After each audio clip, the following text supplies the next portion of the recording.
ಸಿದ್ದೇಶ್ ರೈ ಮೇಲೆ ಇದಾಗಿದೆ ಸರ್. ನನಗೆ ಗೊತ್ತಾಗಿದೆ, ವಿಷಯ ಗೊತ್ತಾಗಿದೆ, ಡೀಟೇಲ್ಸ್ ಕೇಳಿದ್ದೇನೆ.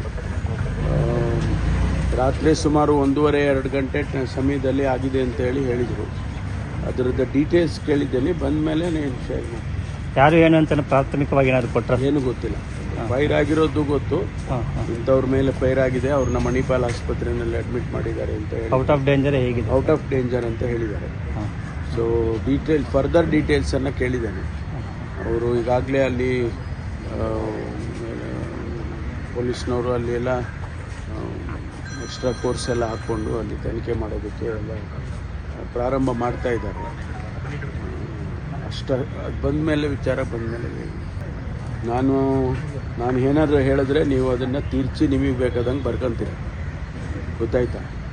ನಮಗೆ ಇವತ್ತು ಈಗ ತಾನೇ ಬೆಳಿಗ್ಗೆ ನನಗೆ ಕಮಿಷನರು ಬ್ರೀಫ್ ಮಾಡ್ತಾಯಿದ್ರು. ಎಲ್ಲ ಪ್ಯಾರಾಮೀಟರ್ಸ್ ಏನಿದೆ ಅದೆಲ್ಲ ಕಡಿಮೆ ಆಗಿದೆ. ಕಳೆದ ವರ್ಷಕ್ಕೆ ಹೋಲಿಕೆ ಮಾಡಿದರೆ ಎಲ್ಲ ಕಡಿಮೆ ಆಗಿದೆ, ಇನ್ಕ್ಲೂಡಿಂಗ್ ಸೈಬರ್ ಕೇಸಸ್ಸು ಕೂಡ ಕಡಿಮೆ ಆಗಿದೆ. ಲಾ ಆ್ಯಂಡ್ ಆರ್ಡರು ಸರಿ ಇಲ್ಲ ಅಂತ ಅಂದರೆ ಯಾವ ಆಧಾರದ ಮೇಲೆ ಹೇಳೋದು? ಅದನ್ನು ಹೇಳೋರು ಕೂಡ ಯೋಚನೆ ಮಾಡಿ ಹೇಳಬೇಕು.